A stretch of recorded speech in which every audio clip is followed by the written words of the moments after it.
Kay Flock recently spoke out on Instagram Live following the conclusion of his trial. He was found not guilty of the most serious charge, but was convicted on 5 other counts, including possession and RICO charges. However, his lawyer remains confident, emphasizing that these convictions do not significantly impact his case. The most concerning charge, the passing of Oscar Hernandez, was dismissed, which could positively affect Flock's release date. According to reports, prosecutors submitted a letter stating, "It could be misunderstood. The jury must determine whether the defendant, with his idiosyncrasies, believed the victim was about to use physical force.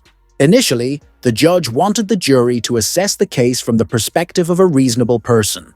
However, the report suggests that the jury considered Flock's unique upbringing and mindset shaped by street life.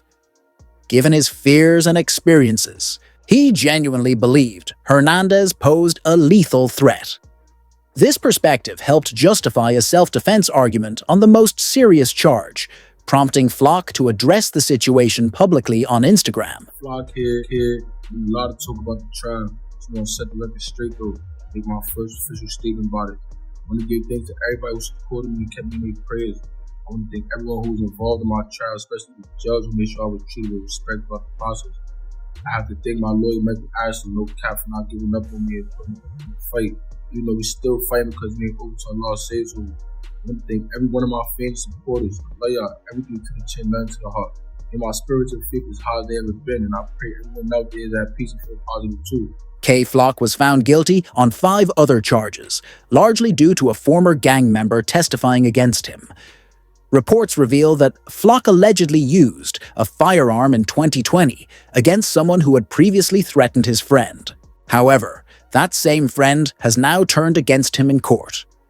The informant, identified as Brockington, also known as Dougie, should not be confused with Flock's close friend, Dougie B. Dougie, the informant, was arrested for drug-related offenses, but chose to take a plea deal rather than serve time, ultimately testifying against Flock and placing the blame on him. Despite this betrayal, Flock remained in good spirits, even appearing upbeat during a jail phone call with rapper Top 5. Talk to them, Flock. Talk to them, my dog.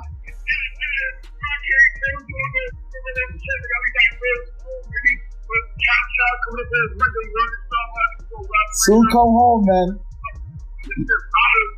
You got these little boys walking around with no jewels, Flock. They need you. They need you, Flock. Lil TJ showed his support for Kay Flock by posting "Free Flock." However, with Dougie testifying against Flock, his release date could be heavily impacted. Court transcripts reveal a key moment when prosecutors questioned Dougie about what happened after he was shot. They asked, "After you got hit, who called you in the hospital?" Dougie responded, "Kay Flock called. He said, 'You know we got you, bro.' He then added, 'He was going to retaliate against whoever hit me.'" Prosecutors used this testimony to establish Flock's involvement, asking, "Flock hit them up in retaliation for you?" Dougie confirmed, replying yes, and further stated that someone was grazed during the incident. Additionally, he admitted that Flock had a firearm and had been on calls with rival gang members who were circling their block. This testimony aligns with the circumstances surrounding Oscar Hernandez's passing, with Flock's friend, Bilavi, also weighing in on the situation. Okay, but so I saw some fans who were off at both me and academics after Kay Flock got locked up. Because, well, just because I guess, like, you know, in our tone when we talked about it, you know, it might have seemed like we were being a little too presumptuous. But is that weird for you? Because I'm sure you see people all the way from rappers to whoever acting like, you know, your boy is just done and he's cooked in the situation. Especially people that don't even be knowing. Y'all don't even know what's going on. The case files detail how the incident unfolded on December 23, 2021, when Kay Flock was charged with the passing of Oscar Hernandez. On that day, Flock was walking down the sidewalk with his sister, dressed in a blue coat, a Sheesty mask, and designer jeans. As he passed a barbershop, his rival gang member, Oscar Hernandez, spotted him. Instead of letting Flock walk by, Oscar confronted him, asking, "What are you looking at?" With a history of animosity between them, the situation quickly escalated into a heated argument.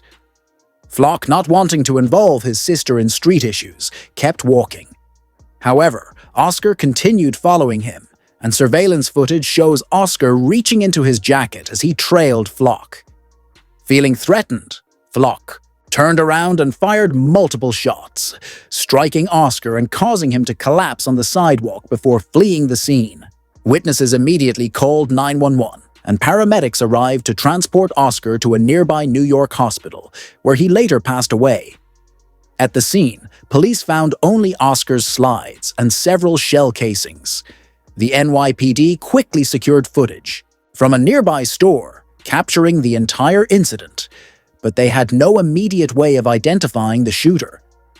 Desperate for leads, authorities released an image from the footage to the public. Almost instantly, fans recognized Flock's outfit from an Instagram live session earlier that day, where he was seen wearing the same blue coat and Shiesty mask. This led to a warrant being issued for his arrest. Knowing time was limited, Flock made the most of his final hours of freedom by hiring one of the best defense attorneys in the game. Together, they walked into the police station, where Flock voluntarily surrendered. His lawyer swiftly released a statement, saying, "I accompanied Kevin as he self-surrendered to detectives at the 30th Precinct. Arrangements were immediately made with the NYPD once I learned he was wanted. As for the charges against him, we have begun our investigation into these allegations. We will address bail once we have had a chance to review the case and further examine the DA's noteworthy disclosure." After reviewing the surveillance footage, Flock's lawyer immediately began building a self-defense case, arguing that Flock acted out of fear for his life when Oscar reached into his jacket. Guy hits the ground and is found. He's got a loaded that was in his pocket that his hand was on at the time. So we consider that to be self-defense. So he did take even in self-defense. That's what the allegation is. You know, I don't want to talk too much about the details of the case. Okay. The government claims that he pulled it. But at the same time, the person that was ground had his hand on a illegal loaded. Okay. So without saying too much, you're arguing obviously self-defense.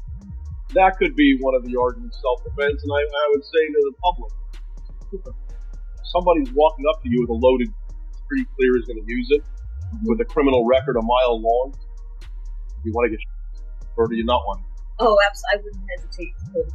This led to Bobby speaking out about Flock's situation during a recent interview. What's it like for you watching the K Flock thing happen? That's crazy. Next big artist coming out of New York. I love Flock, so that's my guy. Okay. But you know, I'm wishing him the best right now. You know what I'm saying? And you know, for the alleged charges they pushing on him, you know what I'm saying? I'm wishing his family the best. I'm wishing the whole team the best. And everything, you know what I'm saying? And I hope he beat them alleged charges. Because he got a lot of future brightness. He got it. I hope, you know what I'm saying? That would be a sad story if that's the ending. We ain't gonna think like that. You know what I'm saying? You gotta stay positive. However, this incident led the feds to scrutinize every aspect of K Flock's life. Aware that his legal team was pursuing a self-defense claim, the NYPD investigated Flock's background and linked him to the Third Side Street crew. This connection allowed them to add RICO charges to his case. Reports confirmed that Flock was indicted by a federal grand jury on multiple racketeering conspiracy charges. The news sparked strong reactions from the hip-hop community, with some saying, "K Flock just caught a Ricketts really over." DJ Academics also weighed in, stating, "The feds just unsealed an indictment on K Flock for a RICO charge. The mandatory minimum if he doesn't beat those charges or snitch is life in prison. He's still facing state charges that have him locked up." Flock's lawyers responded to the indictment saying, "We're not surprised by the federal charges, as we've been fighting Kevin's state charges for over a year now. Considering the incident was a clear act of self-defense, the original charge wasn't strong. but the fact that it's now being used as a basis for a RICO charge is extraordinary. The video clearly shows Kevin attempting to walk away from Oscar, before using an item to defend himself and his sister from an armed Oscar who was reaching for a firearm in his pocket. Surprisingly, the first day of Flock's trial went in his favor. Reports indicated that the prosecution appeared unprepared, struggling to answer the judge's questions and failing to present strong evidence against Flock's defense. However, this case highlights a growing trend of law enforcement targeting rappers, with even Lil Baby recently being called out by authorities. Aspect of this, Lamont Freeman was allowed to be a 13-year-old for 27 minutes before gang violence ultimately took his life. Gang violence was orchestrated by adults in our city, and cowardly acts of an Atlanta-based rapper that decided to go over into a rival gang stronghold and shoot a music video in a place that he knew he should not have been. And in the subsequent days, we saw and ultimately the deaths of 2 children as a result of his cowardly actions. And you know who you are. And I tell you that this team will work relentlessly to hold you and the persons that you are affiliated with responsible for those actions. Even Young and Ace were name-dropped by the Jacksonville sheriff. This raises the question, are we witnessing a larger police crackdown on the rap industry? So Young and Ace has long been known in Jacksonville. We are consistently monitoring those groups. We have people that are always watching them. I won't speak to the chief's investigation. That's up to TPD. We don't have an investigation on him right now, but he can't move around in Jacksonville without us knowing. And that's for the betterment of our community.